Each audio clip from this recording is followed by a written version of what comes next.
essentially what Korea have done is they've tested people. I mentioned that last week. I've got the data, the latest data here. You see that as of the 20th of March, the number of tests in Korea are at about 316,000.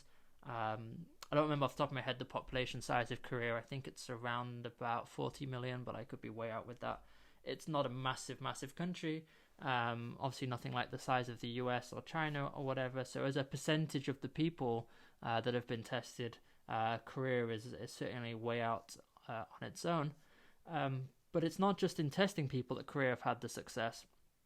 They've also been very successful at managing to, if you like, tag the instances that people have been infected by the virus and then map who they've seen, who those people have seen, right? Because we've seen all these things online, all these graphics, all these clever little pictures and GIFs and stuff with matchsticks, whatever you've seen, they're all saying the same thing. You stop one person getting infected, that stops X amount of people being infected. You stop 3 people being infected, that stops some crazy number, I don't know, like 40,000 people being infected over the next week or so. So, the numbers are quite staggering, and again, it goes to show that exponential rate of transmission and how easy it is that, a few people break the rules or they don't follow the recommendations, and suddenly the consequences are very severe.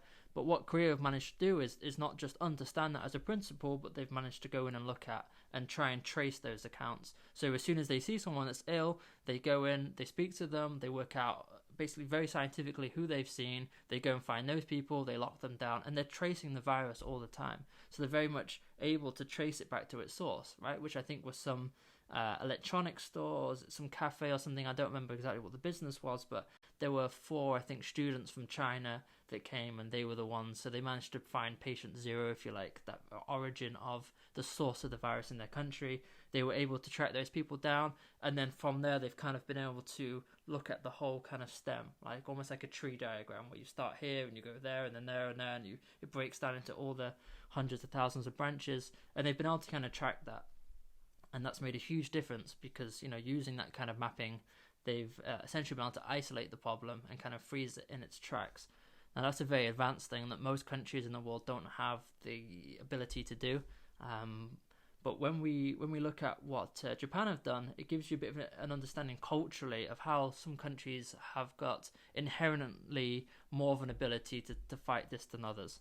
So again, I'm going to go through these countries, and what I'm doing is just picking out a flavour. We're going to use a few different charts. We're just going to pick out a flavour of what these countries are doing, just to give you an indication. But I do implore you to go and read about what South Korea have done, because I think it's very interesting, and there's some nice articles that talk a bit about how that mapping has kind of been performed.